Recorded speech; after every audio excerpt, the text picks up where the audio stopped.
إن الحمد لله نحمده تعالى ونستعينه ونستغفره ونستهديه، ونعوذ بالله من شرور أنفسنا ومن سيئات أعمالنا، من يهده الله فلا مضل له ومن يضلل فلا هادي له، وأشهد أن لا إله إلا الله وحده لا شريك له، وأشهد أن محمدا عبده ورسوله. يا أيها الذين آمنوا اتقوا الله وقولوا قولا سديدا يصلح لكم أعمالكم ويغفر لكم ذنوبكم، ومن يطع الله ورسوله فقد فاز فوزا عظيما. أما بعد، فإن أصدق الكلام كتاب الله، وخير الهدي هدي محمد صلى الله عليه وسلم، وشر الأمور محدثاتها، وكل محدثة بدعة، وكل بدعة ضلالة، وكل ضلالة في النار. إيمان داراني خوشويست، خوشكو برابر رزكانم، یەکێ لە گەورەترین نیعمەتەکانی خوای پەروەردگار بەسەرمانەوە کە حەقی ئەوەیە شکری بکەین کە خوای تەعالا تەمەنی پێداین کە مانگی ڕەمەزان ببینینەوە جارێکی تر، و سوپاس بۆ خوا ئەوە مانگی ڕەمەزان لە ڕۆژ و شەوە کۆتایەکانی ئاەتی. الحەمدولله کە خوای تەعالا یارمەتی داین بتوانین مانگەکە ئەم مانگە ڕۆژەکانی بە ڕۆژوو بین، شەوەکانی شەو نوێژی و تەراویح بکەین، شەوانی قەدر دانشین ذکر و شکری خوای پەروەردگار بکەین. ئەمە نیعمەتێکی زۆر گەورەی خوای پەروەردگارە. تەنانەت ئەو کەسانەی کە نەخۆشن و نەیانتوانیوە ڕۆژەکانی بە ڕۆژوو بوون، بەڵام خوای تەعالا ئەو نیعمەتەی بەسەرا ڕشتون کە تەمەنی دان لەم مانگی ڕەمەزانە خاوەن عوزر بن بۆ ئەوەی ئەجر و پاداشتەکانیان دەستکەوێ. ئەو ڕۆژوەی کە ناتوانن بیگرن ئەوان ئەجرەکەیان دەستکەوتووە، لەوانەش زیاتر کەوا ڕۆژویان گرتووە. لەگەڵ ئێمەیە شەو نوێژیان کردووە، لەگەڵ ئێمەیە ذکر و یادی خوای پەروەردگاریان کردووە. حەقە شکری خوای پەروەردگار بکەین و هەوڵ دەین ئەوەی ڕێسامانە هەڵی نەوەشێنینەوە، ئەوەی ڕێسامانە هەڵی نەوەشێنینەوە. خوای پەروەردگار لە سوورەتی نەحلە ئاەتی 92 ئەفەرمێ: ولا تكونوا كالتي نقضت غزلها من بعد قوة أنكاثا. وەکو ئەو ئافرەتە مەبن کە بەردەوام خەریکی ڕێسانی خوریەکەی بوو، دوای ئەوەی کە بە جوانی ڕێسای ئەمجا هەڵێوەشێنێتەوە. ئێوە وەکو ئەوە مەبن، ئەوەی کە ڕێساتانە بە جوانی پارێزگاری لێ بکەن هەتا ئەو ڕۆژەی ئەگەنەوە خوای پەروەردگار. إن الذين قالوا ربنا الله ثم استقاموا فلا خوف عليهم ولا هم يحزنون أولئك أصحاب الجنة خالدين فيها جزاء بما كانوا يعملون. هروها فرمي: إن الذين قالوا ربنا الله ثم استقاموا تتنزل عليهم الملائكة ألا تخافوا ولا تحزنوا وأبشروا بالجنة التي كنتم توعدون. بەڕاستی ئەو کەسانەی کە وتیان پەروەردگاری ئێمە ئەڵڵایە، بڕیاریاندا ئەهلی تەوحید بن، بڕیاریاندا تەنها ئەڵڵا پەروەردگاریان بێ، تەوبەی ڕاستەقینەیان کرد و پاشان لەسەر تەوبەکەیان ئیستیقامە و بەردەوامیان هەبوو، بەم دیو و بەو دیوە لایان نەدا. ئیستیقامە یعنی صراط المستقیم، یعنی ڕێبارزە ڕاستەقینەکە کە زۆر زەحمەتە بیگری، زۆر زەحمەتە بێیتە سەری، پاشان کە هاتیتە سەری زۆر زەحمەتە ئەو ڕێگایە بگری و لێی لا نەدەی، جارێکی تر سارد نەبیتەوە بەلای چەپا، یان زیادە ڕەوی نەکەی بەلای ڕاستە، چونکە نەفسی ئینسان حەز ئەکا لەسەر ئەم ڕێگایە بە ڕێکوپێکی نەڕۆ. بۆیە دائما ملوەر ئەچەرخێنێ بەرەو لای چەپ، حەز ئەکا سارد ببیتەوە. بەڵام ئەگەر سارد نەبوویتەوە شەیطان نەیتوانی بتخەڵەتێنێ، ئەم جا محاولە ئەکا بەلای ڕاستە لارت کاتەوە کە تونڕەو بی، کە دینەکەت بەی بە ئاوە، کە لەوانە بی کە پێغەمبەری خوا صلی الله عليه وسلم ئەفەرمێ شەو و ڕۆژ خەریکی قورئان خوێندنن، خەریکی شەو نوێژین، خەریکی عیبادەتن، بەڵام یەک بەس لەسەر سەریان ناڕواتە سەرەوە، چونکە تونڕەون، چونکە خەریکی تەکفیرکردنی مسلمانانن، چونکە خەریکی تەبدیعکردنی مسلمانانن. ئەوانە بوون کە ڕەخنەیان لە پێغەمبەر گرت، ئەوانە بوون کە ئیمامی عوسمان و ئیمامی عەلییان شەهید کرد،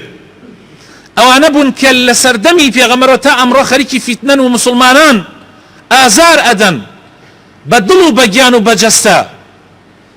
أي الإسلام خير؟ قال من سلم المسلمون من لسانه ويده.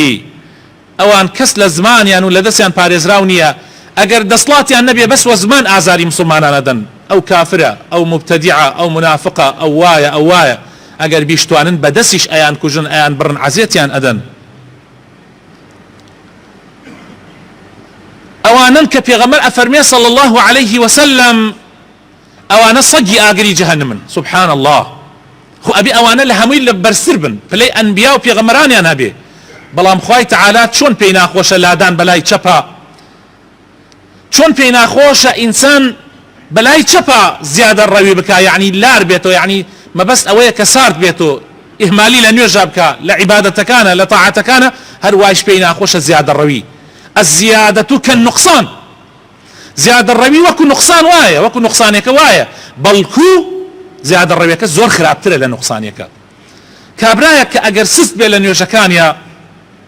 کابرایەک ئەگەر تۆزێ خەمی ڕۆژ و زەکات و حەج و ئەمانە نەخوا، لەوانەیە زەرەرەکەی بەس بۆ خۆی بێ، لەوانەیە زەرەرێکی زۆر بە کۆمەلگا و بە مسلمانان نەگەیەنێ. بەڵام ئەوەی کە توندڕەوە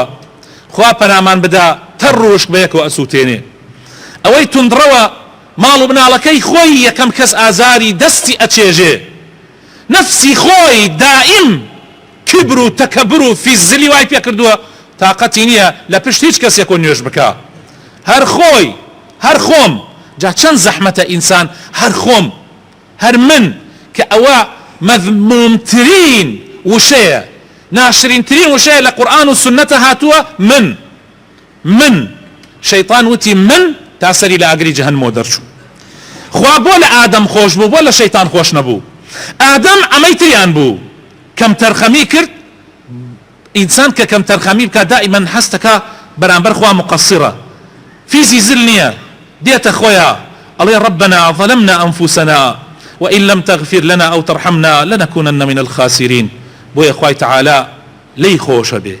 بەڵام ئەمی تریان نا، ئەمی تریان کیبرەکە نایە لێ، هەستەکە دوو ڕکات نوێژی زیادی هەیە، هەستەکە هەندێ سنەتی زیاتر تەطبیق کردووە، هەستەکە هەندێ شتی هەیە، بۆیە ئەڵێ أنا خير منه خلقتني من نار وخلقته من طين. کیبرەی گرێ، بۆیە ئەمانە کیبرەیان گرێ. عەلیش بە کافر ئەزانن، عوسمانیش بە کافر ئەزانن، هەرچی سەحابە بەڕێزەکانی پێغەمبەر هەیە ڕەضی الله عنهم بە کافریان ئەزانن، هەرچی مەلا و پیاو چاکانی هەمووی بە کافر ئەزانن، بەس خۆیان مسلمانن. بۆیە خوای تەعالا حەسابی ئیبلیسیان بۆ ئەکا ئەمانە. ها سیرکەم ئەم ڕێگە ڕاستە چەند زەحمەتە گرتنی. بۆیە تۆی مسلمان إن الذين قالوا ربنا الله، کە ئەڵێ پەروەردگارمان ئەڵایە ئەم جا زیادە ڕەوی ناکەن، نە بەم لایە نە بەو لایە، لەسەر ئەم ڕێگایە بەردەوام ئەبن. ثم استقاموا تتنزل عليهم الملائكة. ملائكة هر گیانیان سپارت، ملائكة مجدیان بۆ ئەنێرێ، دێنە پیریان و ملائكة مجدە بێ، مجدەی ئەو بەهەشتەی کە وعدتان پێدرا، مجدە بێ. بۆیە ئیمامی عومەر دەربارەی ئەم ئاەتە ئەفەرمێ ئەوانە لم يروغوا روغان الثعلب. ئەوانە کێن و ئیستیقامەیان هەیە لەسەر ڕێگا ڕاستەکە، ئەوانن کە وەکو ڕێوی ئەم دی و ئەو دی ناکەن، هەر ڕێوی کاتێ ڕائەکە بۆ شوێنێکە چێ ئەم روغانك ديتو الروا إمام عمر فرموي إن الذين قالوا ربنا الله ثم استقاموا أوانك يكر يقع أقرن بجواني أمدي أو ديم ناكن بلام أوانك أمدي أو دي وكان استقامة النية. إمام أبو بكر أفرمي إن الذين قالوا ربنا الله ثم استقاموا يعني دام زراون بردوامن شون بقول بزمان ألين إما إيمان دارين إما ألين واين بعملكش وبأخلاقكش يعني لقليها بردوامن حرو حساونية تو بيجي والله من حاجم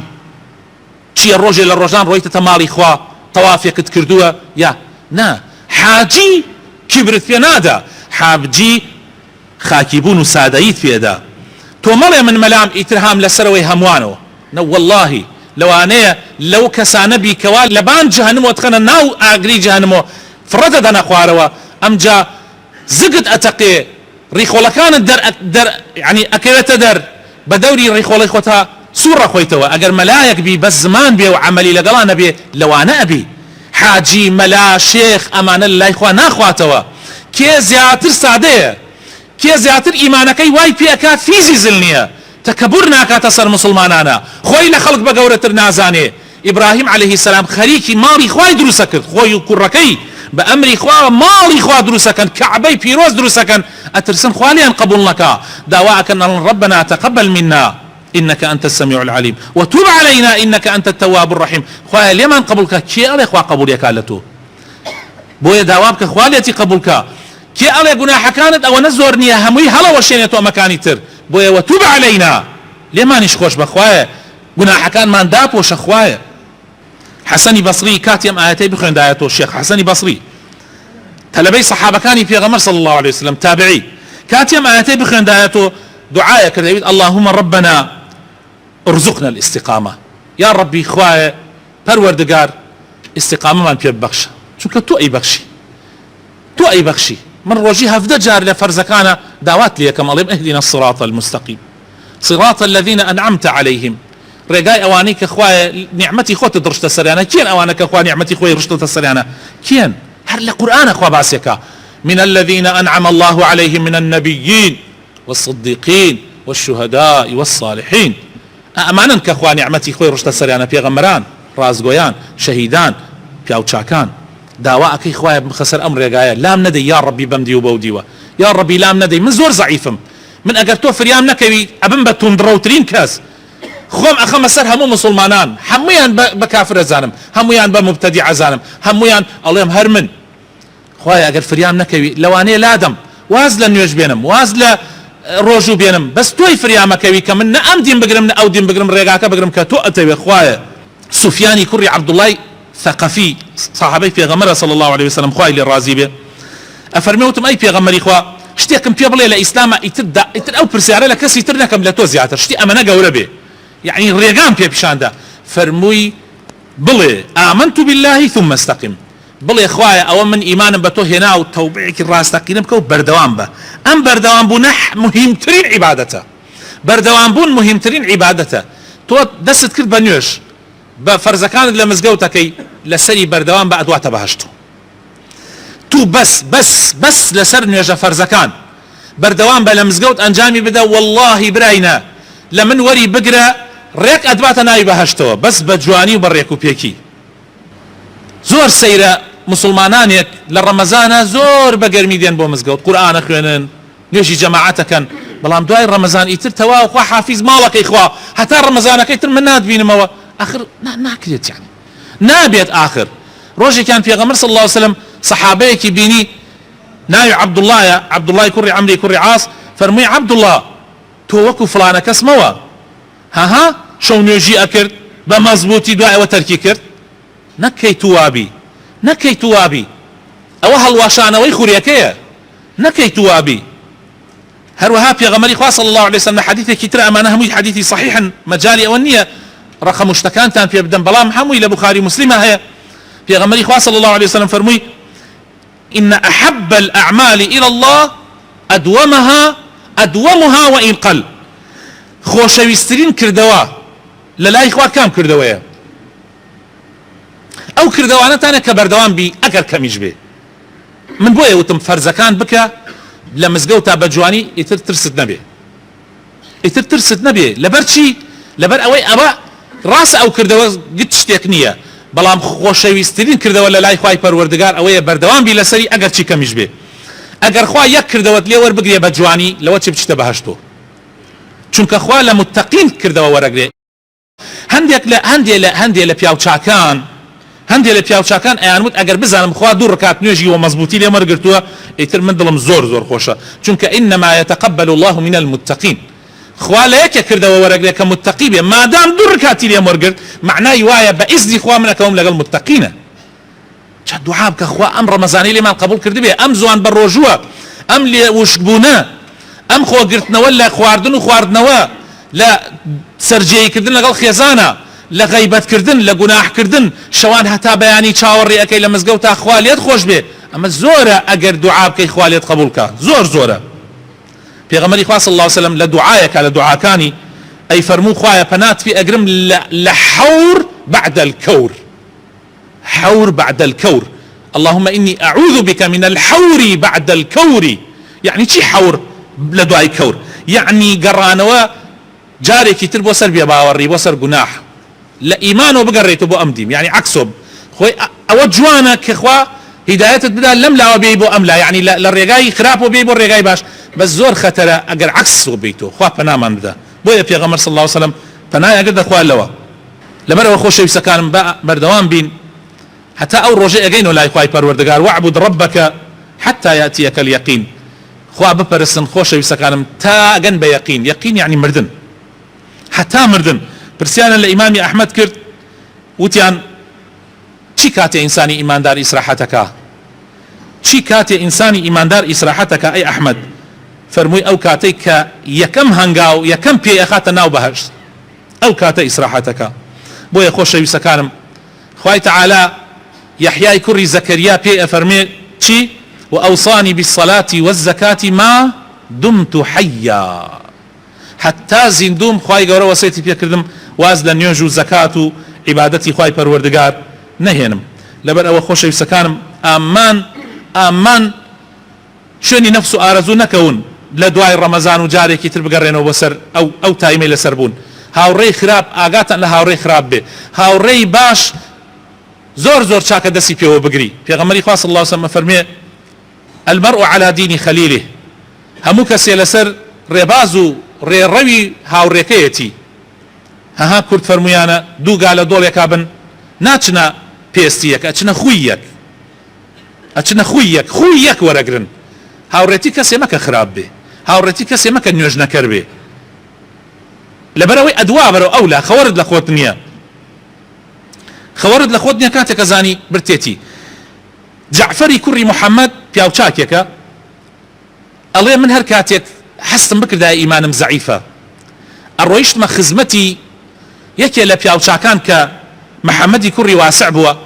بەس سەیری دەمچاوی مەکرد لە مزگەوتەکە ئەچووم لەوێ نوێژ مەکرد و بەس کاتێک کە ڕوویە کردە ئەم لاو قامەتیە کرد بە مسلمانانەوە ئەو دڕێک و پێک بوەستن سەیرێکی دەمچاوی مەکرد ئەڵێ بەش یەک هەفتەم یەکرد یەک هەفتە بەسم بوو کە شەحنم یەکرد بەس سیرکردنێکی پیاوچاک بەس پیاوچاک یەک جار بیبینە سەیری دەمچاوی کە خوای تەعالە شەحنی یەک هەفتە ئیمانت پێدە هەندێک لە پیاوچاکانیش هەیە لەوانەیە بڕۆیتە خزمەتیان زیاتر و زیاترت پێ بدە داواکارم خوای تەعالە بخاتە ناوە جوانەکانی خۆی ڕەحمەت پێ بکە هیدایەتمان بدە نوری ئیمان بخاتە دڵەکانمانەوە یا ڕەبی خوایە دامەزراومان بکەی یا ڕەبی خوایە لەسەر ئەم ڕێگایە گرتومانە لامان نەدەی یا ڕەبی نە بەلای ئەم لایە بەلای زیادە ڕەویە نە بەلای شل ڕەویە بەڵکو ئەو سیڕاتە المستەقیمە بگرینە بەر کە تۆ پێت خۆشە